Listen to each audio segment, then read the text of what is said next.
Previously on Tekken. Overcharged. Foul. So, a quick disclaimer. I'm currently using very old Tekken Revolution tactics and tournament videos that I've watched to get me by until I learn things myself. So, this video isn't really about the gameplay, but me talk about my life. And I don't think I reacted fast enough to block any low or escape any throw during this whole session, so please be nice in the comments. I was going to upload from the beginning, but when I rewatched it, it was really boring.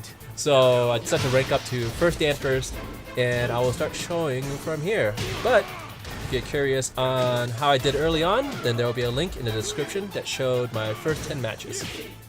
When Tekken 7 first came out, I played one match online against some guy who has the word Twitch in their username, and I beat them real quick, and then I turned it off with excitement that Tekken 7 is finally out. I own it day one, and I can't wait until I play more. And then, a few moments later, 6 months passed, and I haven't played online since then, or played a story mode. And when I powered it back on, I just really got into the bowling game. I really do like it, but that means I purchased a full retail fighting game and a season pass to play bowling. So, my New Year's resolution is to give Tekken 7 a real good, honest effort. So I made those punishment videos for my own benefit because you guys already know which two characters I hate the most. So recently I entered a Tekken 7 tournament at a anime convention, and I really crushed my Tekken Revolution knowledge. I played Marduk and Jinpachi in Tekken Tag 2, but Gygus is a little too different from Marduk. The prize was $50, and there was 4 people in total, but hey, $50 is not bad. You could probably guess by now with the thumbnail, and it being the second time that I mentioned an anime convention. Oh man, I can't believe I missed that Death Fist. I've been practicing that combo a lot, but like maybe like 25% of the time I keep missing the Death Fist, so I just need to get the timing correctly. Anyways, so you guys heard me mention the anime conventions multiple times, and it's because I really do like cosplaying. It's like a 3-day Halloween party, and everyone you know is there. So not only cosplay, but I also do cosplay photography, so I know how to edit in Photoshop. Right now, there isn't any major photo shoots or conventions until March, so it's a prime time to set up YouTube videos again. So the first 2 major things since Tekken Revolution videos was I graduated with honors with a bachelor's degree in geography with an emphasis in geospatial technology, and I got a new job. I work in the satellite industry, so I guess it's more than a job, it's a career. I'm salaried, and for some reason, how did that miss? Did that miss the elbow? Anyway, so considering that it's been a long time since I made a video where I talk, I also messed up the recording a bit. I fast forwarded through this match by accident, and I just caught it. And I'm kind of glad I did, because at first I was gonna lie and say like, oh, this match was really laggy, so I'm just gonna fast forward it. But I'm glad that I'm seeing it, because I do so much better the second time around. Because normally, like in the very first round when I meet someone new, I just do like the same moves. I gotta do the side step shoulder, or I'm just gonna like hang back and see what they do. And then afterwards, when I do the next round, I try to like remember the moves and try not to be stuck in some type of pattern.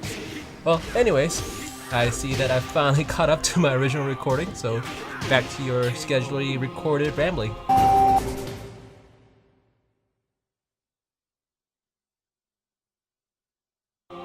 Anyways, so for some reason, I could never envision myself as a salaried person looking at satellite images for a job, but you know, especially since I worked in customer care for so long. But here I am, and it feels really good. I worked at a call center because they paid really well, and my friends were working there. And after I finally quit, I was the last person remaining in my friend group that was still working there. Sometimes I still get nightmares from it. Like in my dreams, I still work there, but like things have changed, like having to answer 2 phones at the same time, or working in multiple call centers and I have to make up an excuse on why I can't work at one so I can work at the other. It was stressful because you have to like care enough to help customers and emphasize with their feelings, but not care enough where you're still thinking about it at the end of the day. I was tech support for T-Mobile, and I was good at it, because I normally fix their issue really fast, but during the time I was there, empathy was their biggest concern, and you guys have heard it before, right? Where when you call somewhere and a person responds with, "Oh, I'm sorry that is happening to you. If I had to go through that, I would be really frustrated. Let me take care of that and alleviate some of the frustration from you." So because I didn't say things like that, I always got like average scores. And after I left, I heard that you don't have to do that anymore. No more empathy statements. It's probably because people are not stupid. We know they're just doing their jobs, but whenever I hear statements like that, I just roll my eyes real hard. A few other things happened too, like I completed my Navy Reserve contract, so now I'm fully out, completely honorable. I did the full 6 years and recently passed the 2 years inactive. I never went active, I was just a weekend warrior. And after all these 6 years, I got my weekends back. I originally joined because in Korea, every male has to join the military, and I was curious about the military lifestyle. So now that I've done it, I can say it's not for me, or maybe, what I was doing was not for me, but I know that if I didn't do it, I probably would still be wondering to this day, what my life would be like if I joined the military. So if you guys have any questions, then I can answer them also if you also are thinking about joining. I got a new girlfriend. I didn't have one since actually the last Tekken Revolution videos. I definitely did go on dates though, so don't think I'm some type of like shut-in or otaku or anything like that. I think I can have that as a story also for a future time. Because all throughout high school, I did not have a girlfriend, and well, actually no, I did have one girlfriend, but it lasted like 5 days. And then afterwards, proceeded not to have a girlfriend for the next 5 years afterwards. But I defeated it. I worked hard, because I didn't want to be single all my life. It sucks having that feeling that like nobody wants you, or that feeling when you know that somebody does find you attractive, and somehow your own mannerisms just somehow ruined it. And I could see it too when someone's attracted to me, but I found a way to make myself unattractive. So the next step in my life is to hopefully buy a house, but it looks like I'm a few years late because I live in Colorado, and anybody who's been in Colorado for a long time has seen like how crazy the housing market has gone. Like rent and home prices just skyrocketed, and I'm not sure on what to do.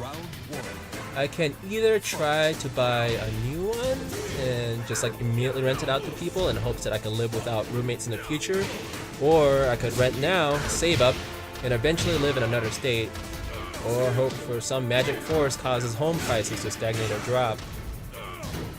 For Tekken 7, I'm going to play twice a week, and each session will be somewhere around 4 to 6 fights. I will give each person an option to do a 2 out of 3 with the new revenge match system. And there's a chance that I might cut out a few matches, either from lag or if recording just like bonks out somehow. It happened once when I was actually trying to record bowling. I did give this one a lot of thought because like boring matches can happen sometimes, and also laggy matches can happen sometimes. Like the first 10 matches I had on here, I just ran a train right through because I had so much previous Tekken experience. Now the downside of cutting matches is that some of the YouTubers I've watched before like seriously cherry-picked their games. And the games they cherry-picked are mostly wins. Like Overwatch, that game is designed to give you a 50% win rate, yet the 2 YouTubers I watch, I think I only seen them lose twice. But if it's a game where they're probably losing, it probably isn't good to watch anyways, but because of the death timer and respawn times. And also sometimes if somebody makes a lot of mistakes, you just want to like backseat drive. Like I'm watching right now and I want to backseat drive myself. I can see many mistakes. I could punish that, but I did not punish that. So I think I have a good idea on what I want to post, and I'll try to post most games. I'll try to skip the laggy games, and if I do play without recording, I'll just mention like how many wins and losses since the last time. And it's actually pretty good that a lot of people are playing Tekken at the moment, because if I'm just gonna play against experienced Tekken 7 players, then I was gonna be in for like a hard time. I'm going to keep researching Tekken frame data and watch some Korean players, and eventually I won't use Tekken Revolution tactics. It still blows my mind that whenever combo endo I try, using the Death Fist at the end is still the most damaging option. I mean, that one hit is better than 3 other hits. Also, I'm currently eyeing Gigas or Kazumi for other characters. So one more video session for Paul, because I'm currently clutching on Tekken Revolution tactics, and then I'm gonna look into playing Gigas or Gigas. I forgot. Anyways, thanks for listening to me ramble. And I was just gonna turn off my mic and then raise the volume of the match, but I'm actually kind of enjoying watching this. I could see myself like not playing well at the beginning, and then I'm slowly trying to improve at the time. Although I am not blocking those hell sweeps for the life of me. Alright, good sidestep move. Oh man, I really gotta stop doing moves that are minus 12. And a frame advantage, and I didn't. Oh my gosh. Alright, look, I promise I'm gonna play better. I had to toss away a lot of rust trying to remember all these things. Am I gonna lose to this? I lost to that. That guy's probably gonna have 50 more hell sweeps waiting for me because it's been working.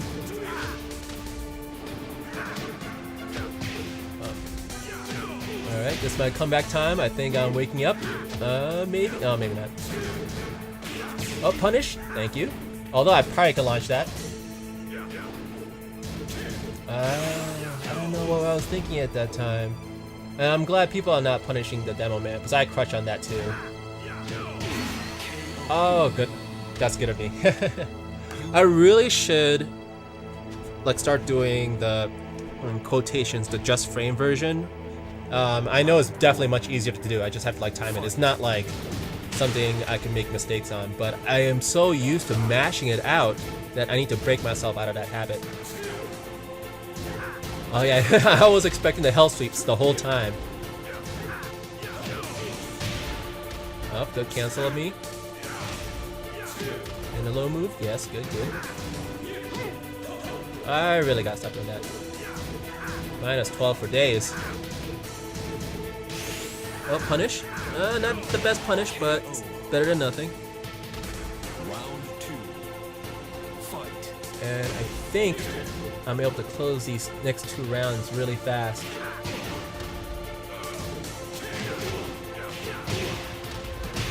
Alright, Death Fist, excellent. Oh, my Tekken Revolution habits came back in that combo. Oh, no, with punish. Don't worry guys, I'm right there with you. Whenever I see myself make a mistake, I can see it. The good thing is, at least I know it's a mistake. Alright, please finish the combo. Thank you.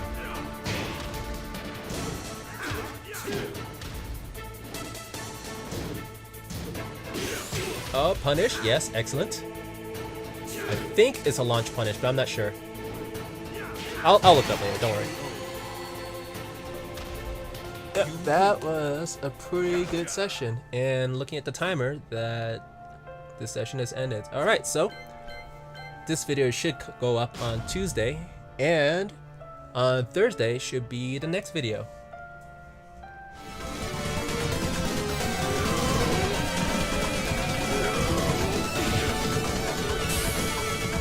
Beast has 2 rage arts. The first is a high unblockable, so you have to discern the difference by his arm movements and by what he says.